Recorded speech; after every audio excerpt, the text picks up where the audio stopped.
I'm head over heels for my fiancé, but his best friend has been making my life a living hell, and I refuse to marry someone who won't stand up for me. My fiancé has the biggest heart, he would literally give you the shirt, pants, and hat off his body if you asked for it. He's a recovering people pleaser, and I get it because I also used to be a people pleaser. We've been together for over 5 years. A few months ago, I started picking up on his best friend making some not so nice comments towards me. I'm trying to be vague, but let's just say this friend is the type to read who in the room would be most affected by being picked on, and then he picks and picks and picks on them until they can't take it anymore. Nobody ever really holds him accountable for this, and unfortunately I have somehow become his favorite target. I tried to put up with these comments, but it started getting really elaborate. The friend would make up lies about me saying things I never said. He once called me in front of all our friends, my fiancé included, just to yell "you're a bad friend" into the phone and then hang up. There's so much to it that I can't share because I'm trying to be somewhat anonymous. It started having an effect on me and my mental health, and I ended up having a full breakdown where I told my fiancé how much this was all starting to hurt me.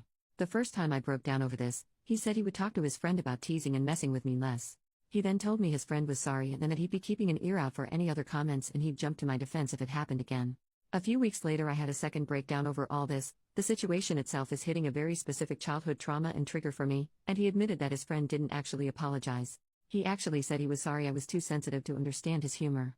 At that point I told my fiancé my friendship with this person is over and I want zero contact from here on out, even if it means I have to miss out on events and parties that I'd otherwise love to go to. He agreed with me that all of this is being done with the intention to get a rise out of me, and that even if we try to get through to this friend he's so diabolical that we could never fully trust him to not treat me at least a little bit crappy.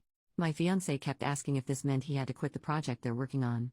I told him I would never tell him he had to because I know how much it means to him, but in all honesty, the fact that this person is treating me so poorly that I'm having physical stress reactions isn't enough for him to want to cut this person off does hurt a lot. The fact that it isn't a deal breaker for him is probably always going to sting a little. He's not confrontational at all and I always knew that, but it's not about confrontation. It's about standing in my corner. And I can't spend the rest of my life with someone who isn't in my corner. This friend is getting married to my best friend in a few months, and we're both supposed to be in the wedding, but I really have no clue how. I get a literal knot in my stomach anytime his name is even mentioned now. I have seen this friend one time since all of this came to a head, and he was so over-the-top nice to me that it came off as cocky. I had the second breakdown a few days afterwards because I realized I'm possibly going to spend the rest of my life on edge and on guard anytime this person is even somewhat in my vicinity, even if they aren't actively messing with me. I don't know how to come to terms with the fact that my fiancé was willing to lie to me on his crappy friend's behalf, but he's not willing to stand in my corner against him. I think it'll always hurt. This guy was supposed to be the best man in our wedding, and as a result we haven't been talking much about wedding plans. I think if he's still planning on this friend being in our wedding I may have to call it off for my own sanity, and that sucks so bad. This is eating me alive. I love my fiancé so much. I love his big heart and the way he loves with all of it, but he loves some truly wretched people, and I don't know if he'll enforce any boundaries with those people before the lack of boundaries becomes too much for me to handle. I'm just hurt. And hurting. And I just want whatever outcome to play out so I can stop feeling so guilty and awful all the time. Relevant comments. Has your fiancé defended her in any way? Not necessarily. He's non-confrontational but he knows the behavior isn't sustainable. He agrees with me that this friend is awful with the intention of being awful. They have a project they've been a part of together for over a decade and it means the universe to him and that's the biggest factor in all of this. He'd more than likely have to give that up. This entire situation is dog shit and there are zero winners, except for the asshole. What does your best friend say about this behavior? I have my own feelings towards what she's going through. I think she's being love-bombed and gaslit, and I've seen some proof of it with my own eyes. She was there for the bad friend comment and kind of defended him. I know she's so love-struck that she's probably going to choose him and it kills me but I'm trying really hard to step back in a way that doesn't totally burn my bridge with her in the end. When he gets that ring on her finger I have a feeling he will be a different man to her and she'll need support. I'll be there when she needs me. When commenters tell her she should walk away. I don't think I'm ready to make my peace with this comment quite yet, but I hear it and I'm trying. Right before I met my fiancé I had just cut out a vast majority of people, including one of my closest friends and a blood relative, for making me feel the same crappy small way my fiancé's friend makes me feel. It's so much harder to burn those rotten bridges when they're not yours to burn. Also, that's a lot easier to say when you have no stakes in this, my guy. I'm in love with my partner, and I know that this is eating him up just as much as it is me. Trust me when I say he holds himself accountable for his role in this, and we've had many in-depth conversations about how his friend will forever be this way so long as everybody in his life enables him to be. It's hard to cut someone off even when they deserve it. I'm trying to show my fiancé as much grace as I can because I know how hard it is to give up on someone you always hope would grow out of their awful behaviors. Update 1 month later. Never thought I'd actually update this account out of sheer embarrassment, but I wanted to share this for those who encouraged me to put myself first. I want you all to know my partner absolutely came through and protected me in this. We spent all this time since my last post up until last week communicating and trying to find a resolution, and walking through how it got this bad. He took a lot of accountability for that. This is not a case of me giving in. He understands fully that this has only got so bad because it's never been handled correctly, and he had a major hand in that.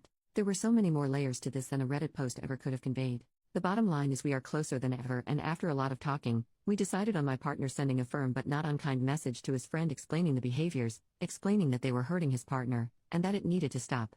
He asked to write up the first draft and we could go over it together to try to perfect it. Reddit, please know the first draft my partner wrote was so spot on what I needed to read that it instantly shifted us into us versus the problem mode when we'd been stuck butting heads for weeks. He laid everything out so clearly in ways that we hadn't discussed, so I know it came from him. We had to tone down a lot of the big emotions. We really truly gave the message its best shot to address the situation without being hostile. We knew the response would be bad no matter what, but I don't think anything could have prepared us. This man went full scorched earth and blew up everything almost immediately. He insulted my partner. He told him these events didn't happen the way I claim they do. He demanded they meet up alone with a mediator. He even threatened to reach out to my partner's parents to fill them in, which is probably the moment we stopped taking his responses seriously. All of us are almost in our 30s. If once wasn't enough, he threatened it twice. We actually had to call them and warn them that he would be showing up at their place later this week and not to open the door. There's still a good chance he'll attempt it. We stayed respectful throughout all of this, which I feel good about. We didn't stoop to his level. We didn't insult anyone. We asked for basic human respect and somehow it blew up spectacularly.